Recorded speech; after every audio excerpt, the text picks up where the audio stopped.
तो second life of heavenly division के इस वाले एपिसोड में एपिसोड का स्वागत है। जैसे कि पिछले वाले एपिसोड में हम लोग को दिखाया गया था, उस तरफ मुर्दा लाशों की जिंदा करने की तैयारी चल रहा था, इस तरफ अपना टेसन फियांसे के मारे किसी अरे गरे नत्ते गरे छिछोरे यंग मास्टर के क्लैन को डिस्ट्रॉय करने की तैयारी कर रहा था। जब तब वहीं से इस वाले एपिसोड की शुरुआत नहीं होती है, बल्कि उन मुर्दा लाशों की जिंदा होने से इस एपिसोड की शुरुआत होती है। अब यारो, जैसे कि देख सकते हो, ये बंदे लोग किसी एक ज़ॉम्बी की तरह जिंदा नहीं होते, बल्कि इनके अपनी इंडिपेंडेंट सोच होते हैं।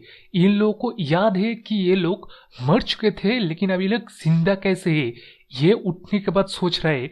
उसके बाद जब अपने शरीर को देखता है तब वो सोचता है कि वो अपने शरीर में नहीं उठा है, बल्कि ये किसी और का ही शरीर है। जिस चीज को देख के तो यार मैं एकदम ही हैरान हूँ। मतलब मैंने सोचा था माइंडलेस पूरी तरह से नहीं होंगे, बल्कि एकदम ही ओबीडियंस स्टैचू की तरह खड़े रहेंगे।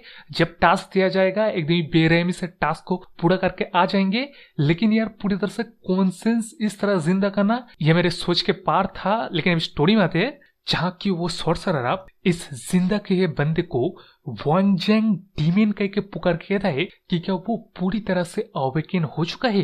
जिस सवाल के जवाब में यह वांगजेंग डीमन करके बंदा इस सॉर्सरी के पूरे पूरे गर्दन में हाथ चला के कहता है कि अबे तू कौन है। जिस सवाल का जवाब ये सॉर्सरर देता है कि उसका नाम सो डोंगुन है और उन लोगों को एल्डर होक्रियंग बियोंग ने बचा लिया था, तो अब उनको सर्व करने का इन लोगों को वक्त हो चुका है। मतलब यार समझो, ये शरीर जिन बंदलों का है, इनके शरीर को मैच्योर किया जाता है, लेकिन इनके शरीर को कंट्रोल करने वाले सोल किसी ताकतवर मार्शल आर्टिस्ट का ही होना चाहिए, जिनको सॉर्सरी के मदद से वही बोतल में कैद किया जाएगा। उसके बाद इन जिंदा लाशों के शरीर में जब ट्रांसफर किया जाएगा, तब यार फुल प्रोसेस से, ये कह लो फुल टेक्निक से गुजर के ये मुर्दा लाश से जिंदा होते हैं। जो अभी खतरनाक चीज दिखाने के बाद ही नेक्स्ट में हम लोग को दिखाई जाता है अपने टेसन को, जो कि उसी छिछोरे यंग मास्टर का अब जाके बैंड बजाने वाला है। लेकिन उससे पहले let me just cook and watch. तो कह के अपने छिछोरे यंग मास्टर अपने टेसन को आते देख के कहता है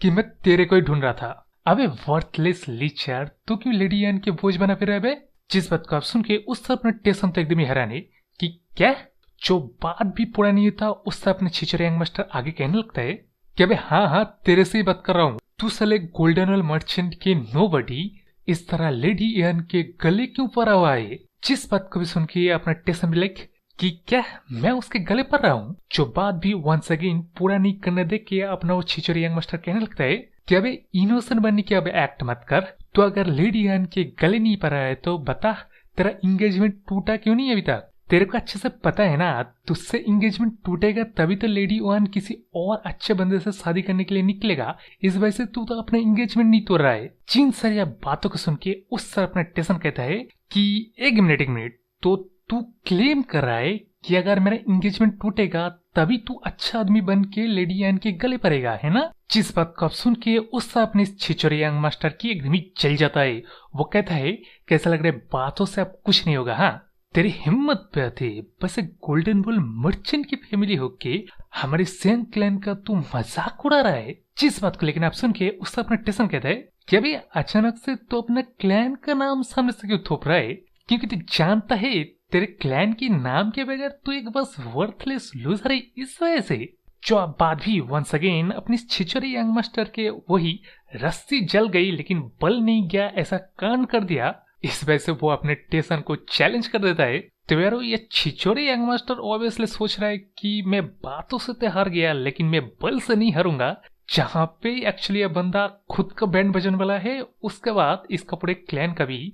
लेकिन उससे भी पहले फाइट की शुरुआत में अपने छिछोरे यंग मास्टर के दो चुन्नू मुन्नू अपने टेसन को घेर लेता है। जिस चीज को देख के अपने टेसन भी लाइक अच्छा तू अटैक मेरे को कब करेगा ये बता। जिस बात को लेकिन आप सुन के उससे अपना छिछोरे यंग मास्टर तो एकदम ही कॉन्फिडेंट है कि अपना टेसन बीमार बंदा वो लड़ नहीं पाएगा, इस वजह से क्रेजी बात कर रहा है। इस बात को भी जब वो बाहर कहता है तब इससे अपना टेसन कहता है कि यार तू मेरे पर अटैक कर, बाद मत कर, क्योंकि मेरे को भी कुछ दिन पहले इलाइट मिला था। उस चीज को मैं बस टेस्ट करने के लिए भी एकदम ही लुकिंग फॉरवर्ड हूँ। जिस बात को आप सुन के जब अपना छिछोरे यंग मास्टर उसे अपने फैन को लेके अपनी यंग की तरफ झपटते मरते ये कहने लगता है कि मैं भी लुकिंग फॉरवर्ड कर रहा हूँ, तभी उससे अपना टेसन बस वही कैजुअली साइड होके अपने छिछोरे यंग मास्टर के हाथ को पकड़ के ऐसे हेलीकॉप्टर की तरह घुमाता है कि अपने छिछोरे यंग मास्टर उसके तो चुन्नू मुन्नू के पास जाके सीधा गिरता है। जो अभी यार सिचुएशन तो उसके लिए अनबिलेबल था, लेकिन इस तरह अपना टेसन के लिए उसके यंग मास्टर के वो जो फैन था ना, उसको फुटबॉल की तरह एक लात मार के इसके एक और चुन्नू को वही पे मतलब सुला देता है। लेकिन अब इस पॉइंट पे अपने इस छिछोरे यंग मास्टर को पता चल जाना चाहिए था कि इसका कांट ऐसा वैसा कुछ नहीं, सीधा उड़ता तीर को अपने पिछवाड़े लेना जैसा है। लेकिन अब इसको समझ में आ जाता तब ये छिछोरे यंग मास्टर थोड़ी होता। इस वजह से वो उठ के कहने लगता है कि उसका कार्ड डाउन हो गया था, इस वजह से ही ट्रिक की मदद से अपने टेसन ने उसको ये दाव पेच मारा है। लेकिन इस बार वैसा नहीं होगा। जिस बात को सुनकर उस समय टेसन तो एकदम ही खुश, वो कहता है कि अभी मैंने शुरू भी नहीं किया है। लेकिन उसका जब मैं अपने छिछोरे यंग मास्टर अपने मुन्नू को लेके उसका मतलब सिमोंग क्लैन के वही टेक्निक का सोच के वाहवाही करने लगता है कि इस बार वो फुल पार अपना लगा देगा। जिसके जब में अपना टेसन इन दोनों की तरफ बढ़ते हुए सामने से गायब होके पीछे जाके दोनों के सर को पकड़ के एकदम धाम से दे मारता है, जिससे इनका कांड तो वहीं पे खत्म हो गया। लेकिन अब अपने टेसन के लिए यह कांड खत्म नहीं होता जब तक वो सोल ऑगमेंटिंग टीमनिक आर्ट का इस्तेमाल कर ले, जो कि जब वो करता है तब यार वो अपने यंग मास्टर मतलब फाइट के बारी बेहोश होने के बाद उठने के बाद वो महसूस कर पाता है कि वो अपने हाथ पैर को महसूस नहीं कर पा रहा है। जिससे अब समझ जाओ अपने छिछोरे यंग मास्टर तो काम से गया, लेकिन वो चीज इंपॉर्टेंट नहीं है।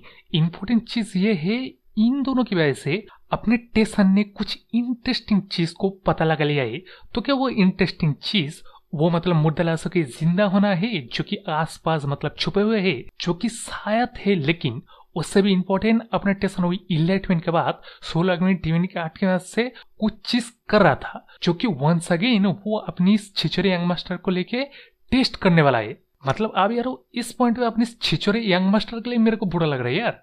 जिस बात को छोड़ के उसी कमोशन के अंदर अब रिवर मार्शल अलायंस की लीडर आ चुका है अपने टेसन को ढूंढते ढूंढते, जिस चीज से अनजान ये ऑडियंस लोग सोच रहे हैं कि इसी फाइट की वजह से रिवर मार्शल अलायंस खुद आए हैं, इसलिए लोग अपना इज्जत वगैरह पेश कर रहे, वही वेलकम कर रहे। लेकिन उस तरह अपने रिवर मार्शल अलायंस जिस काम के लिए आया था वो अपने टेसन को ढूंढने के लिए आया था ना, तो जब वो अपने टेसन को देखता है तब अपने टेसन के चेहरे के हाव भाव को देख के अपने रिवर मार्शल अलायंस का लीडर पूछता है कि क्या अपने टेसन उसको जानता है।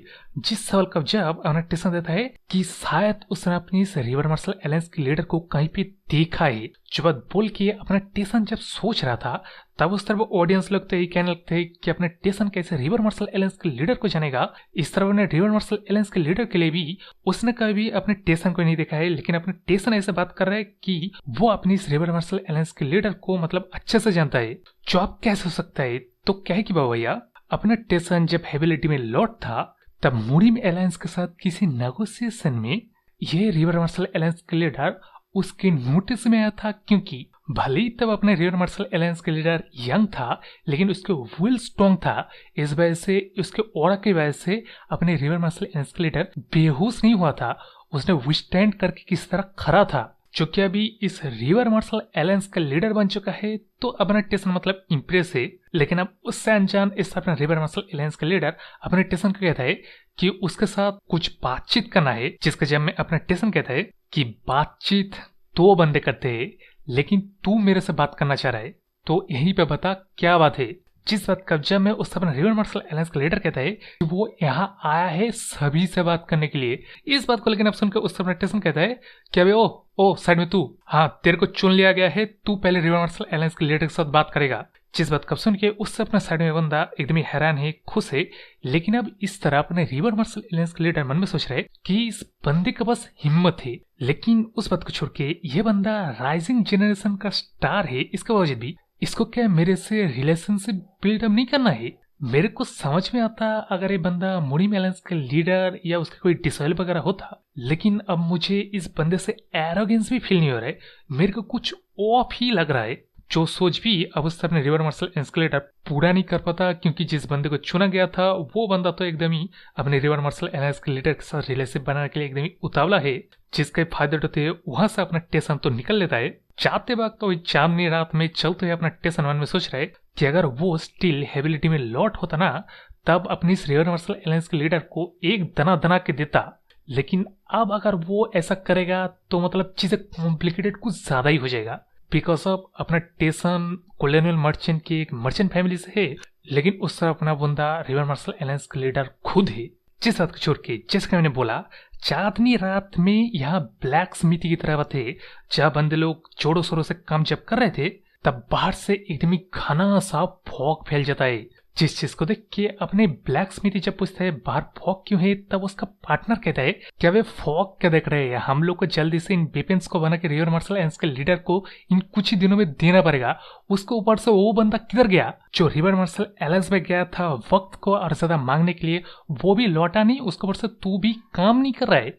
जिस बात का जब में उस तरफ हम लोग को घने फॉग के अंदर दिखाया जाता है कि निंजा वाले फॉग से अवेयर हुए ये जो कूल लुकिंग बंदे थे, ये बंदे लोग एक्चुअली वो मुर्दा लाश से थे जो कि जिंदा होने के बाद अपना वो ज़ॉम्बी वाला कांड कर रहे, यानी कि बंदे लोग को मार के खा रहे। जिस चीज को दिखा कि इस चैप्टर की अंत होती है। तो अब यार ये मैंने कुछ अलग तरीके से एक्सप्लेन करने की कोशिश किया, तो आप लोग को कैसा लगा कमेंट करके जरूर से बताना। और अगले चैप्टर के लिए मेरे इस चैनल को सब्सक्राइब कर लीजिए, लाइक और कमेंट जरूर करना। तो बाय।